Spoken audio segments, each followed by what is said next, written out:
नमस्कार शेतकरी बांधवांनो, तर आज आपण जाणून घेणार आहोत पिकांना लागणारी मुख्य अन्नद्रव्ये कोणती आहेत आणि त्यांचे काम काय असते। ही माहिती प्रत्येक शेतकऱ्याला माहीत असणं खूप गरजेचं आहे।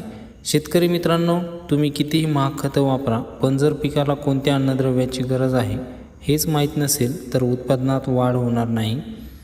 नमस्कार, मी अक्षय चव्हाण। तर आपण आपल्या चॅनलवर शेतीविषयक वैज्ञानिक आणि प्रत्यक्ष क्षेत्रात उपयोगी पडणारी माहिती शेअर करत असतो। चला तर मग सुरुवात करूया। सर्वप्रथम पिकांना एकूण 17 आवश्यक अन्नद्रव्यांची गरज असते। मुख्य अन्नद्रव्ये नत्र, नायट्रोजन। नत्र म्हणजे पिकांच्या वाढीचं इंजिन म्हटलं तरी चालेल। झाडाची पाने हिरवीगार ठेवणे, खोडाची वाढ करणे आणि जोमदार वाढ घडवणे हे नत्राचे मुख्य काम आहे। जर नत्राची कमतरता झाली तर सर्वप्रथम जुनी पाने पिवळी पडतात आणि झाडांची वाढ थांबते। तर स्फुरद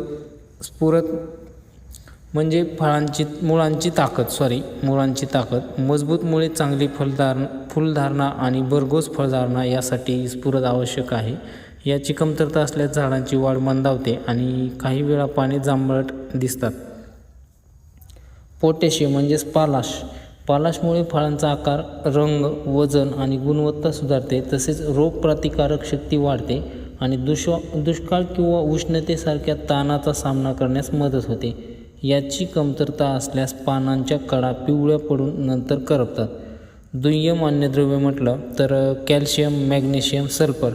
कॅल्शियम पेशी मजबूत करते आणि फळांची गुणवत्ता वाढवते। मॅग्नेशियम हरितद्रव्य तयार होण्यासाठी आवश्यक असल्याने प्रकाश संश्लेषण व्यवस्थित करते।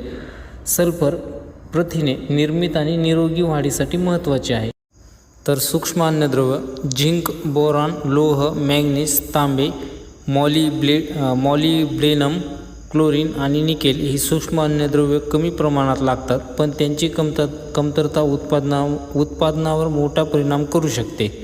लक्षात ठेवा, कोणतेही खत वापरण्यापूर्वी माती आणि पानांची तपासणी करूनच योग्य अन्नद्रव्यांची निवड करा। योग्य वेळी योग्य अन्नद्रव्ये दिल्यास खर्च कमी होतो आणि उत्पादनात वाढ होते। जर हा व्हिडिओ तुम्हाला आवडला असेल तर लाईक करा, शेअर करा आणि शेतीविषयक अशाच उपयुक्त माहितीसाठी आपल्या चॅनलला सबस्क्राईब करायला विसरू नका। धन्यवाद। पुन्हा भेटूया एका नवीन व्हिडिओमध्ये।